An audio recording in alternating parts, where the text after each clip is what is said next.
Hi, I'm Paul Marcel. Festool USA was nice enough to send me a cordless Carvex PSC 420 so I could do a little bit of experimenting with it, give them some feedback, and then present a review for you. So before we talk about the Carvex, let's see it in action. So, roll it.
Now the Carvex line comes with 4 jigsaws. 2 are corded, 2 are cordless, and each of those is a D-handle or a barrel grip model. Now when Festool asked me which one I'd like to try out, I thought, well, I'll go cordless and I'll go with the barrel grip. I've always liked the barrel grip model, especially with my Trion, so I thought I'll stick with the same style and I'll go cordless since my Trion is corded. This way here I can break down stock out in the driveway and it's really nice and easy. Now besides just the cordless Carvex, they also sent me the accessory kit. So this is going to include a number of different bases and base inserts that we can use with the Carvex, as well as a Trammel. So we'll go over that after we go over the saw a little bit. And along the way in this review, I'll point out any significant differences between this and the Trion model. Now the Trion is not being discontinued. This is in addition to the Jigsaw family. So if you've got a Trion, there's no need to get all concerned that you don't have the latest and greatest. Now the first thing you'll notice when you see the Carvex, especially from all the promo literature, is this really big chip guard that's in the front. So you got a really nice clear view. It wraps around the whole front here, and it's very easily moved. That's one of the things I really like about this chip guard, is that when I was doing things, especially you saw that in the demo, many times I would actually leave it up in order to sort of see where I was going, line up the cut, whatever. And then as soon as you engage the wood, it's easy to deploy it down to get the better dust collection. Now the dust port is located down here on the back of the base. It just slides into the base and locks itself into place. Now one of the reasons why this chip guard is so much nicer is you have such a greater visibility into the front. And also, it seems like the dust collection is actually improved with this one because there are open windows here on the side. So what happens is, as the CT dust extractor is pulling air through here, the air is coming in from the back, curving around the front of the chip collector, of course, grabbing any chips that are in the air, and then pulling them back in. So you actually see that there's a lot of particles suspended and then being pulled in the demos. Now, of course, a Jigsaw isn't going to be 100% dust-free, and you can see that. You see that the dust is being carried away, the small particles. But there are a lot of chips that come off. Anything heavy falls to the floor, sweep it up. So next up are the power switches. There are a pair of power switches, one on either side of the Jigsaw. Now, the barrel grip model only includes those two switches. The D handle adds an additional switch, which is a variable speed switch. That's up on the D handle itself, done as a trigger. That includes a trigger lock. The other thing that's nice is, if you've seen my project videos, I really use the Trion quite often upside down instead. It turns out that when you do have it upside down, these buttons are actually very conveniently placed.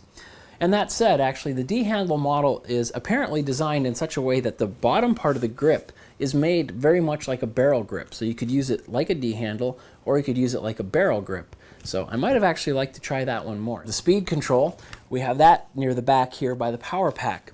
Now, like all Festool tools, this one goes from basically 1 to 6. The difference is that the 6 has been replaced with an A.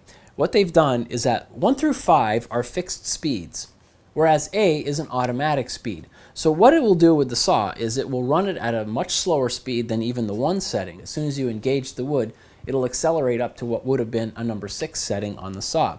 It makes it that it's a little easier to place the blade onto the stock to get it exactly where you need it to start. Now, when you're talking about the variable speed trigger of the D-handle models, whatever speed you have here is the maximum speed. So as you pull the trigger up, it's going to start at a slow speed, and then when it's all the way engaged, it's the maximum speed as set by this knob. Now, when you're using the variable speed trigger and you have this in automatic, it actually defeats the automatic and makes it into just a speed 6 because you're doing the variable speed with the trigger. Each of these jigsaws is able to go from 1,500 strokes per minute up to 3,800 strokes per minute. Now, the D-handle with the variable speed trigger, when you first engage the trigger, you're actually able to start it at 1,000 strokes per minute. So you can start a little bit slower than you can on the barrel grip. So the Carvex is a pendulum jigsaw. What does that mean? What a non-pendulum jigsaw is a saw that simply moves the blade up and down. That's all. There's no forward motion whatsoever. What a pendulum jigsaw does is it adds the option of having forward motion with the blade on the upcut. So if I quickly remove this base, and we'll get back to that, you'll be able to better see it. There's a small wheel here that's behind where the blade will go. When you're using pendulum action, that wheel is thrusted against the back of the blade to push it forward during that upstroke. So how do you set that setting? There's a lever here on the side, that's the pendulum lever. So it goes from 0 to 3. When you're in the 0 setting, that wheel is stationary, so it's just like you're using a non-pendulum jigsaw. When you use settings 1 to 3, it varies the amount of thrust that the wheel puts on the upstroke. So if you had it all the way at 3, it's going to push the blade into the stock much more aggressively so that the upstroke takes a considerable amount of stock off. It makes it for a much more aggressive cut. Now, usually when something becomes a much more aggressive cut, you sacrifice smoothness. So, just keep that in mind with the type of cutting that you're doing. Now, in the video inset, you're going to see a demo I did where I had a high-speed camera right on that wheel as I went through the different settings. So you can see at the 0 setting, the wheel is not moving at all. Now, as I move into setting 1, 2, and 3, you see that the wheel is progressively moving further out. So which pendulum setting do you want to use? Of course, you can use it to modulate the aggressiveness. Set it to 3, it's going to go a lot faster, but sacrificing some smoothness. So which one of the other settings do you want to use when you want something to be smooth? Now, 0 or 1 is going to make a cut very smooth because it's only going to barely bump the blade in.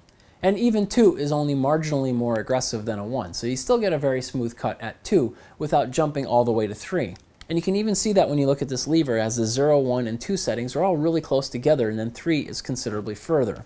Now in the past, when I wanted a smooth cut, I almost always used a 0. Now when you use 0, it's a lot slower. Now my preferred setting for doing smooth cuts is a 1, and here's why. As you can see from the inset animation, in 0 the blade is going up and down against the stock. So that means on a upstroke it's doing a cut into the stock, and on the downstroke it's raking the back of the teeth against the stock. So this is going to dull the teeth faster, and at the same time it's generating more heat in the blade. And because it's not getting pushed into the stock, it's only taking a minimal amount off on each cut. Now if we switch to the animation for the pendulum 1 setting, you can see that the teeth are being engaged into the stock more, so you're taking a better bite. It's still not too big, so it'll be smooth.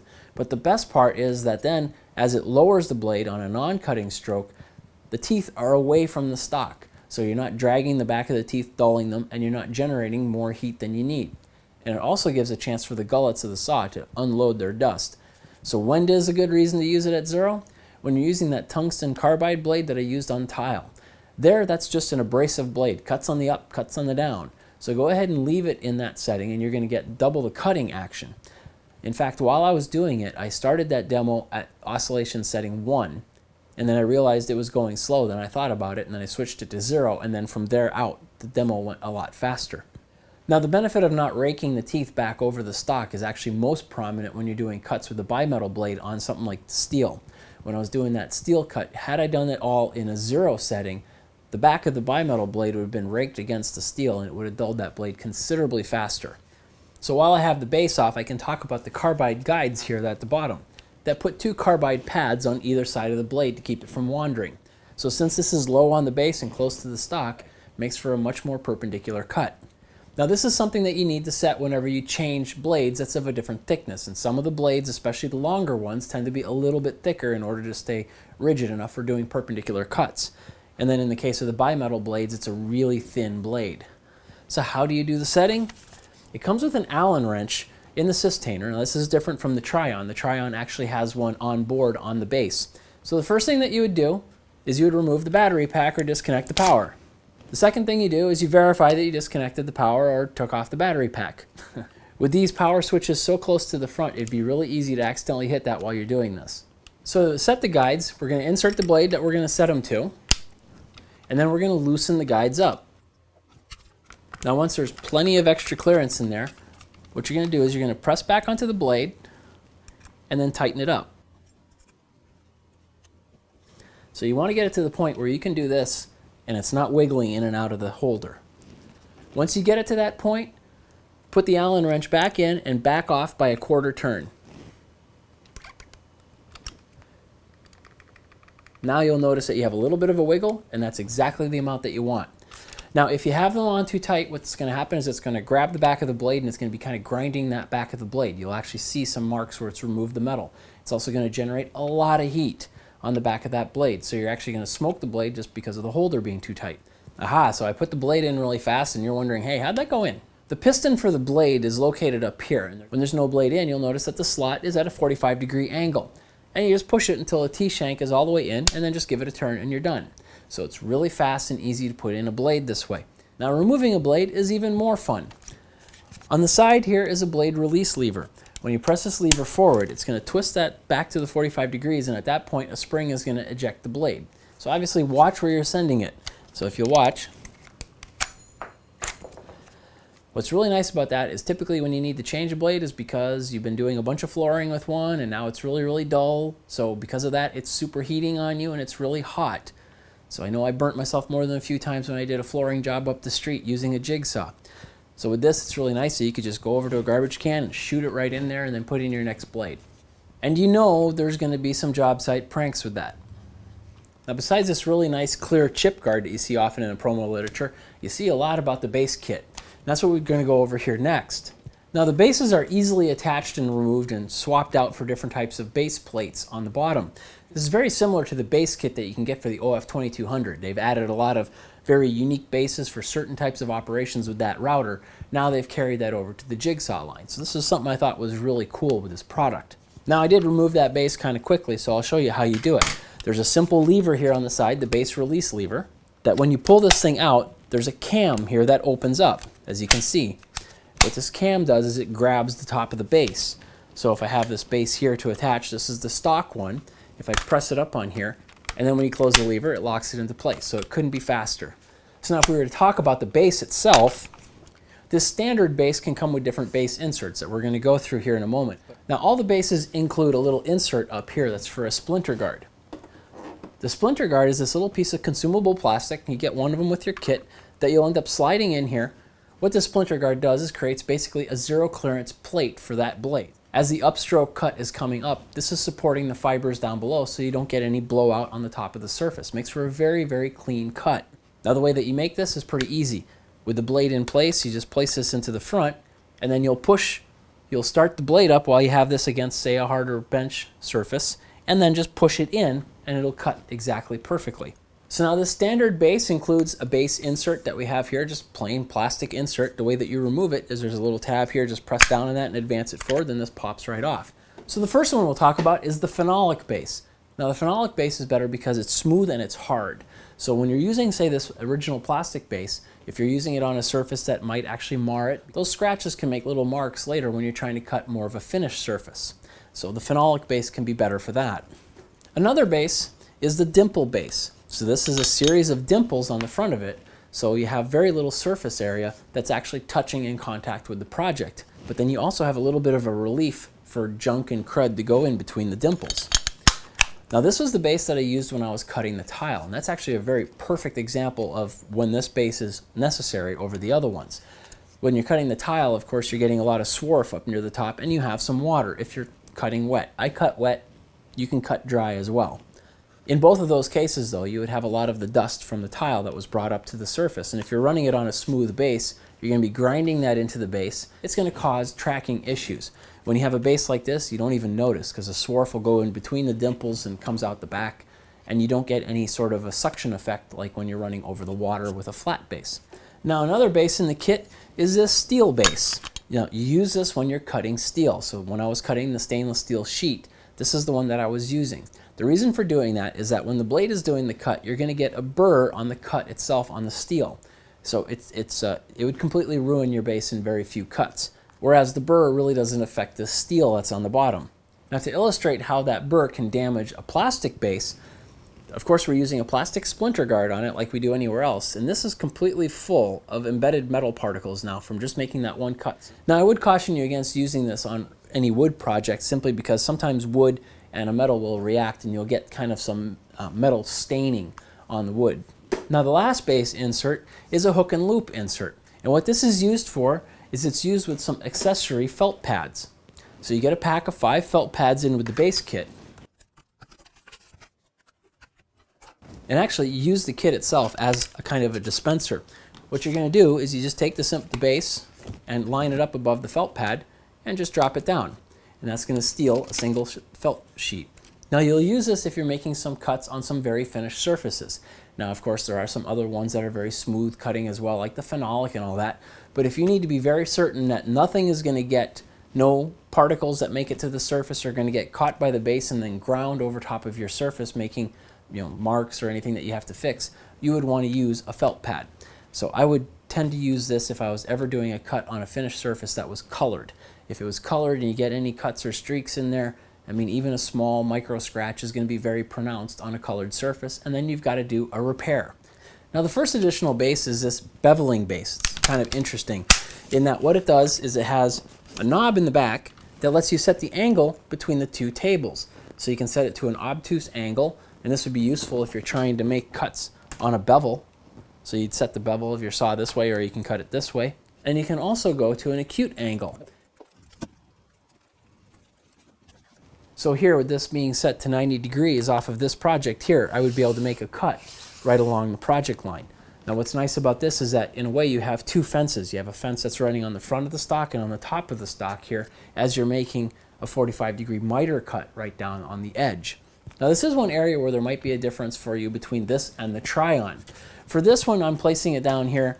There's only one side of the base that's in contact with the surface that I'm doing the cut on.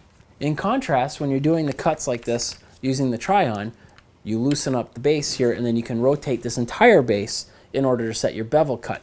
In that case there, this entire surface is on your stock, whereas here you're only getting half the base. So that's just something to keep in mind. Now this is the one base that you can't insert the dust collector hose on. So the last base is the one that's for the guide rail. When you attach this to the bottom of the saw, now you have two guides here that can go onto the back of the guide rail. So on the guide rail here, you can loop it this way here if you want to go this direction. This way here if you want to go down. Now this is another base that has a little bit of a difference with what was available as an accessory for the Trion. For the Trion, it was this larger base that snapped around the base of the saw itself. The difference is that this includes two set screws that you can use to adjust the tightness of this guide over top of the rail. So it's kind of like your adjustment gibs on your track saw, that this one here you can get it nice and snugged up so you have zero play. With the version that's on the Carvex, there are no such screws. Now, I don't really find that to be a problem because when I'm using the saw, I tend to be pushing this direction if I have it hooked onto the guide rail, so I'm keeping it taut on my own. But it is something to take into consideration if you do a lot of guide rail cuts. Now this base has a double use. This base is also used with the Trammel. Now there's a really cool Trammel that comes with this kit.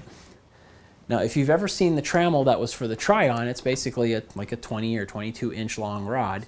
Now this Trammel definitely works, it's just that it's got a limited length because there's a single rod that comes with it. What's really nicely engineered with this Trammel is that it's got this very long 59-inch rule that comes with it. Now the way this works is that you take the guide rail base and you'll take the Trammel and you push it into the bottom, into some sort of recesses that match up. And you can put the base up on the top here or on the bottom depending on whether you want to cut clockwise or counterclockwise. So removing that for a moment, the way that you set the radius of the cut is that you'll pull this tape measure out to set your distance. So if we loosen up this knob, then you can just grab the tape through these holes and you can extend it. Now if this can go all the way out to 59 inches, so it's really nice, and it's a really nice stiff rule. Now on this head unit, there are some indicators that indicate what your radius is going to be set to. Now for North Americans, this is only in metric. It's not a metric and an imperial rule, so you don't get both. You'll have to pull out the calculator. So once you choose your radius, just lock this into place, and once you lock it, you're not going to be able to move it at all. So it's a really nice stiff rule, very easy to use, and the Trammel point is conveniently stowed right in the head unit. So if you've attached the base on the top here, you use the top hole. If you've attached the base down here on the bottom, you'll use the bottom hole. You'll simply insert the Trammel point through there and then put this up against your stock. So this is a really well engineered Trammel. This is easily the best I've ever seen. I really like it. Now the accessory kit also comes with some additional splinter guards, so you get a little 5-pack hiding in there. It's got a little holder for them. And also it comes with this little lanyard. So it's got this kind of cool looking, almost like a little Android figure at the end. Now what this is used for is for the CMS. If you had a CMS and you had the Jigsaw plate, which is not available in North America, then you could put the Carvex underneath the table and then this locks it in the on position so you can use the front controls of the CMS unit. Now, these are just there because they get all bundled up into Germany and shipped over here. So for you, this is a keychain. So the last thing to look at in this Carvex kit is the battery charger. Now the cordless model comes with the latest battery charger, the TRC3. This one here charges all the Festool batteries except the ones for the CXS because they're kind of funny looking. Now the one thing you might see more often with the batteries being used in the Carvex is if you're cutting some really hard material and you're trying to go too aggressive, you're going to be draining the current out faster. It's going to heat up the battery. So the Carvex does have some intelligence. It's going to watch for that and it's going to stop using the saw before it could cause any damage. But when you put the battery into the charger, you're going to see the little light flashing that it's too hot. If you just leave it in there after it's cooled down enough, it'll charge back up. So it doesn't mean there's anything wrong with the battery. It's just that it's going to happen more commonly with a heavier load device like the Jigsaw. Now speaking of battery, this is an 18-volt battery, lithium ion, that comes with the Carvex. But what's interesting is that the Carvex can accept other batteries. So back here I've got the battery for the TI-15. So this is a 14.4 volt battery. I can put this in here and it still operates. Even crazier is I have my old C12 battery. This is a 1 amp hour NiCad battery, and this one here will also work. When you're using anything other than the 18 volt battery, the drain will be higher. So you'll go through this battery much faster than you will the 18 volt that comes with it. But the point is I currently have just one battery for this Carvex, so You know, if I was doing some work and it ran out, well, I have no problem at all reaching over for the one for the TI-15 to finish the cut or whatever I was doing. So it's nice that you have a few more options with the batteries. Now in the corded models, they've included a great new idea. It's an articulating socket. So what you would have back here, and I don't have one to show you, is there's the regular socket for the plug-it cord to go in. But that socket can stick straight out, or you can pull it and you can rotate it 90 degrees. So you could rotate it around here to get your cord out of the way. It's a great idea, and I hope they start to bring that to some of the other tools. So one last feature of the saw itself are the work LEDs. So as you saw in the demo, there are some LEDs that will light up when you're using the saw. Now by default, those LEDs are set for a stroboscopic effect. So what it's going to do is it's going to pulsate at the speed of the blade. So it looks like the blade is just hanging there. Now when you're using the automatic mode and it's in that slower speed at first until you engage the wood, it turns out that the strobe is turned off. You just have the lights on. So you do actually see the teeth moving. But otherwise, as soon as it picks up, then the teeth lock into place. But if you don't like the stroboscopic effect, you can change that. So you can change it into 3 different modes. There's a stroboscopic, there's always on, and then there's always off. So what you do, you push both buttons forward and you hold it for 10 seconds. All right, 10 seconds is actually kind of long. Hey, a joke. So a woodworker, an artist, and an alligator walk into a bar. And, oh, there you go. So we're all ready to go. So what it's doing right now is it's blinking because it's in the stroboscopic mode. You're going to press this to change mode. So if I press it once, now it's solidly lit. If I press it again, it's off. So I can cycle through them. So strobing, always on, off. When you've made your selection, so let's go for always on, so strobe, always on, then you press the one that's on the right side, and that's going to lock the setting. It's not the most convenient because you got that 10-second wait. Kind of thinking they could have gone for 5, but it's not something that you're going to change very often. You either like the strobe or you don't like the strobes. Just set it. Now another feature in this saw is that there's a tilt detector inside of it. It's connected to the lights, and basically it's made so that if you tilt it up high enough that you might be shining it intentionally or not into somebody's eyes, it's going to turn off the lights. So let's take a look. So if you're sitting there at home and you're playing with this and you're going, I don't get it, there are no lights. And that's why.